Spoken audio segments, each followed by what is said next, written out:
तो चलिए खबरों को विस्तार से देखेंगे। शुरुआत बड़ी खबर के साथ करेंगे। दिल्ली में नीति आयोग की बैठक जारी है। प्रधानमंत्री नरेंद्र मोदी की अध्यक्षता में बैठक चल रही है। विकसित भारत 2047 दस्तावेज पर चर्चा। केंद्रीय गृह मंत्री अमित शाह, रक्षा मंत्री राजनाथ सिंह, मुख्यमंत्री भजनलाल शर्मा बैठक में शामिल है। यूपी सीएम योगी आदित्यनाथ, हरियाणा के मुख्यमंत्री नायब सिंह सैनी, छत्तीसगढ़ के मुख्यमंत्री विष्णुदेव साय, मध्य प्रदेश के सीएम मोहन यादव, गोवा के मुख्यमंत्री प्रमोद सावंत, महाराष्ट्र के मुख्यमंत्री एकनाथ शिंदे, असम के मुख्यमंत्री हिमंत बिस्वा शर्मा, गुजरात के मुख्यमंत्री भूपेंद्र पटेल, आंध्र प्रदेश के मुख्यमंत्री एन चंद्रबाबू नायडू, केंद्रीय मंत्री शिवराज सिंह बैठक में मौजूद हैं।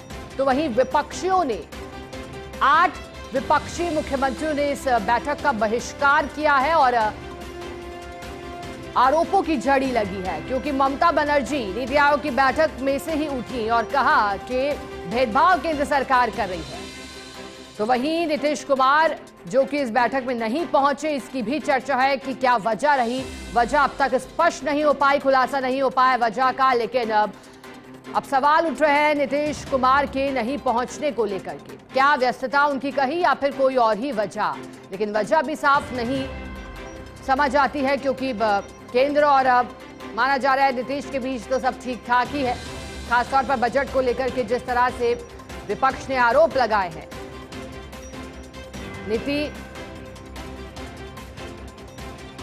नीति आयोग की बैठक का उद्देश्य भी आपको बता देते हैं। दरअसल आम जनता से जुड़े मुद्दों को लेकर के, पानी, बिजली और जनता की अन्य समस्याओं के निस्तारण और उन पर किस तरह से आगे रोडमैप बनाकर केंद्र सरकार कार्य करेगी, इसी वजह से ये बैठक बुलाई गई है, जिसमें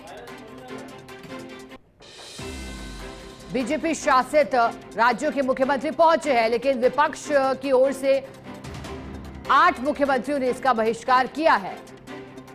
इंतजार है नीति आयोग की बैठक में कुछ और मुख्यमंत्रियों के पहुंचने का भी। हालांकि शुरुआत हो चुकी है ममता बनर्जी को लेकर। शुरुआती दौर से नीति आयोग की बैठक को लेकर सस्पेंस बरकरार था। कहा जा रहा था कि क्या ममता बनर्जी इस बैठक में पहुंचेंगी, लेकिन अब कल ये सब कुछ तय हो गया जब ममता बनर्जी की मुलाकात हुई। नीति आयोग की बैठक से पहले जब कल दिल्ली पहुंची और उनकी फिर मुलाकात हुई, उसके बाद ये तय हो गया कि ममता बनर्जी इस बैठक का हिस्सा होगी। लेकिन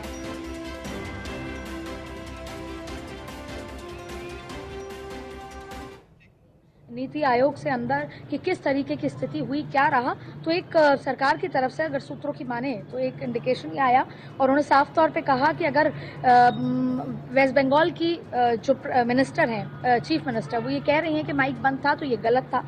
2 बातें कही गई। लंच के बाद उनका समय दिया गया था, एक सिस्टमैटिक टेक्निकल तरीका होता है, सबको अलग अलग समय दिया जाता है, और ये साफ तौर पे कहा गया, जो मैं आपको पढ़ के सुनाना चाहती हूँ, the clock only showed that her speaking time was over and the next scheduled time was scheduled post lunch। और ये भी कहा गया उसमें कि she was accommodated as the 7th speaker, और ये भी बात बताई गई 7th speaker on an official request of West Bengal government as she had to return early। तो उनको ये भी कहा गया, उनकी तरफ से जब रिक्वेस्ट आई थी कि उनको जल्दी वेस्ट बंगाल वापस जाना है, उनकी फ्लाइट है, तो उनको अकोमोडेट भी किया गया 7वें स्पीकर पे, और उनका समय नहीं था। ये एक प्रक्रिया के तहत काम होता है। और जो ये उनका आरोप है कि उनके माइक को बंद कर दिया गया, इस आरोप का खंडन यहाँ पर सरकार की तरफ से नजर आ रहा है और अब इस पर सियासत तेज होगी। देखिए, नीति आयोग की बैठक है, बैठक में कई प्रमुख मुद्दों पर चर्चा हो रही है और प्रमुख मुद्दों पर उसमें जो उसके जिस बैनर के तले ये बैठक हो रही है वो है भारत, विकसित भारत 2047, उस पर इसको चर्चा यहाँ पर की जा रही है। लेकिन महत्वपूर्ण बात ये है कि जब इस पर पिछले 48 घंटे से ज्यादा का समय था, जब ये सियासत हो रही थी कि कौन चीफ मिनिस्टर जा रहा है, कौन नहीं जा रहा, इंडिया गठबंधन के 7 चीफ मिनिस्टर इसमें आने से इनकार कर दिया, क्योंकि इनको लगा, उन्होंने इस बात का आरोप लिया कि बजट में भी इंडिया गठबंधन वाले शासन वाले जो प्रदेश है उनको आवंटित कुछ भी नहीं किया गया। और इसके बाद अब लगातार ममता बनर्जी ने माइक बंद करने का आरोप लगाया, और जो बाकी 7 सीएम से बॉयकॉट किया, और आप देखेंगे कि इस पे सियासत तेज हो जाएगी। पश्चिम बंगाल की मुख्यमंत्री ममता बनर्जी दिल्ली में चल रही नीति आयोग की बैठक के बीच को छोड़ के निकली और अब वो कह रही हैं कि काउंसिल की बैठक में प्रधानमंत्री अध्यक्षता कर रहे थे और उसी बैठक से मुझे जब मैं बोलना चाहती थी तो मेरा माइक बंद कर दिया। उन्होंने वॉकआउट करने की वजह बताते हुए कहा कि बैठक में विपक्ष की ओर से सिर्फ सिर्फ मैं ही शामिल हुई थी और भाजपा के मुख्यमंत्री को बोलने के लिए 10 से 20 मिनट का समय दिया गया, जबकि मुझे केवल 5 मिनट मिले। मैं अपना कोई और पॉइंट बताना चाहती थी, लेकिन मेरा माइक बंद था। और ये भी कहा कि मैं पश्चिम बंगाल के मुद्दे पर बोल रही थी, तब मेरे माइक को बंद कर दिया गया। सरकार कह रही है कि उनका समय पूरा हो चुका था, क्लॉक ने बताया कि उनका समय पूरा हो गया है। सरकार ये के अब सूत्र ये भी बता रहे हैं कि उनका जो 7th स्पीकर के तौर पर उनको रखा गया क्योंकि उनकी रिक्वेस्ट आई थी। वहीं उन्होंने ये भी कहा मैं अपनी मुझे पूरी बात नहीं करने दी गई, और ये भी कहा गया कि क्या राज्य को अपने मुद्दे रखना गलत है, क्या, ये तमाम उन्होंने सवाल किया। उन्होंने ये भी कहा कि यहाँ मेरा और पश्चिम बंगाल के लोगों का अपमान किया गया है। अब आप देखिए कैसे इस पर सियासत आगे आने वाले समय में होने वाली है।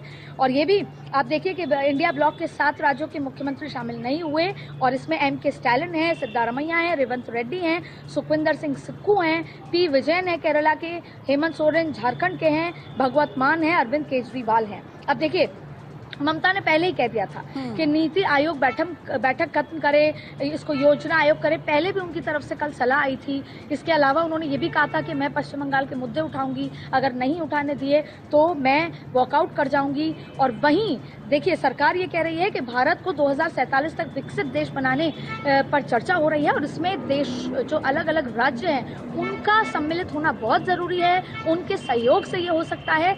देश जब आगे बढ़ेगा तो राज्यों के साथ आगे बढ़ेगा, इसलिए राज्यों को बोलना, राज्यों की ज़रूरत है, राज्यों के तरह का विजन, ये सब कुछ ज़रूरत है। लेकिन आप देखिए कि केंद्र ने नीति आयोग की नई बैठक भी बनाई थी। उस बैठक में अलग अलग राज्यों से जुड़े अधिकारी भी मौजूद थे। इसके अलावा आपको बता दें कि 16 जुलाई को नीति आयोग की नई टीम का ऐलान भी किया गया। इसमें 4 पूर्णकालिक सदस्यों के अलावा अलग अलग लोग भी थे। इसके बावजूद अब इस पर सियासत तेज हो गई है, और वो तब हुआ। देखिए सियासत तो